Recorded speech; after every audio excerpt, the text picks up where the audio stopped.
अमेरिकेचे राष्ट्राध्यक्ष ट्रम्प यांनी अमेरिकन शिष्टमंडळाचा पाकिस्तान दौरा रद्द केलाय। अमेरिका आता कोणतेही शिष्टमंडळ चर्चेसाठी पाकिस्तानला पाठवणार नसल्याचा निर्णय घेण्यात आलाय। अमेरिकन प्रतिनिधींनी 18 तासाचा प्रवास करून तिथं जाण्याची गरज नाही। जर चर्चा करायची असेल तर इराणचे नेते आम्हाला कधीही फोन करू शकतात, असं ट्रम्प यांनी म्हटलंय।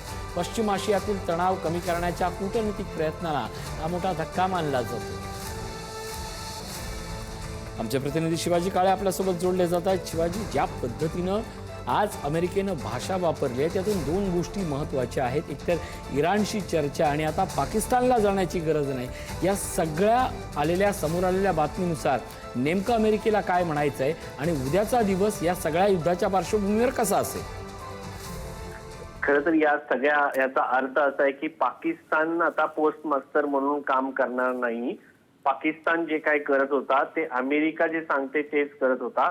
त्याच्यामध्ये पाकिस्तान सारख्या छोट्या देशाला कुठलंही महत्त्व राहिलेलं नाहीये, कारण जर दोन्ही देशांनी त्यांच्या अटी मान्य केल्या नाही तर पाकिस्तान कुठल्याही देशावरती निर्बंध आणू शकत नाही किंवा त्या देशावरती जगातला कोणताही देशावरती दबाव आणण्याची ताकद नाही।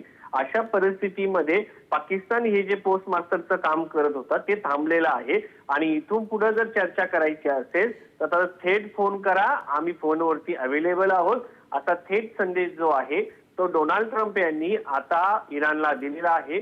पाकिस्तान हे जे काय पोस्ट मास्टरचं काम सध्या अलीकडच्या काळात करत होता ते एकंदरीत थांबल्याचं पाहायला मिळतंय।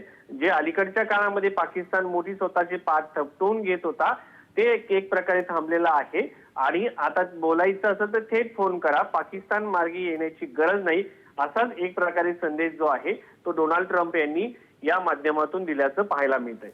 नक्कीच धन्यवाद या सगळ्या अपडेटबद्दल।